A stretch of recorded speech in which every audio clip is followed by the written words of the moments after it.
Hi moms, I'm recording this video blog from behind the wheel of my minivan because I want to share a story with you that happened to me last night as I was driving home.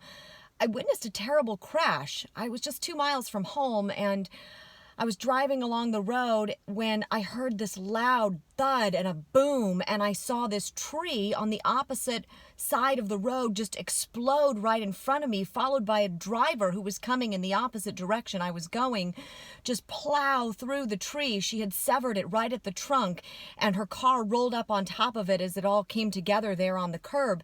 Of course, I pulled over to see how she was doing and approached the driver's side door, and she was a young woman in her 20s, and she was bleeding from her face, but could have been so much worse. And neighbors called 911 and people stopped to help, and we asked her name and where she was going and what happened, and she was unsure initially what caused her to lose control like that. And as we were standing on the curb waiting for the paramedics to arrive and the police to assess the damage to the car, I said to her, "I'll pray for you." And it crossed my mind in that moment, should I pray out loud with her? Should I stand on this corner in her moment of crisis and pray right there? And I didn't pray out loud. I said a prayer in my mind, and frankly, I wasn't even sure the words to pray at that moment, but I know that Christ is our intercessor and he knows the words to pray even when we don't. So I said a prayer in my mind, and then shortly after the paramedics arrived and lights were flashing and she was put onto the gurney there in the ambulance. And before we parted ways, I said to her, "I sincerely do hope you'll be okay, and I will be praying for you." And as I left, I was thinking about that, and I was praying for her, and I was praying and also rejoicing that things could have been so much worse. I mean, if she had hit that tree a different way, it could have killed her. And if she had hit the tree in another way, it could have gone onto my side of the road and caused me to be involved into the terrible accident.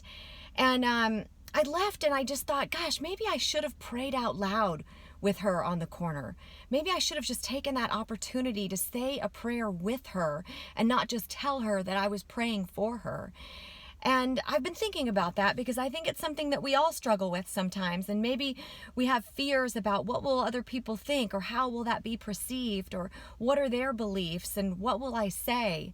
Well, I'll tell you what, the times that I have had an opportunity to pray, even with a stranger, I've never regretted it.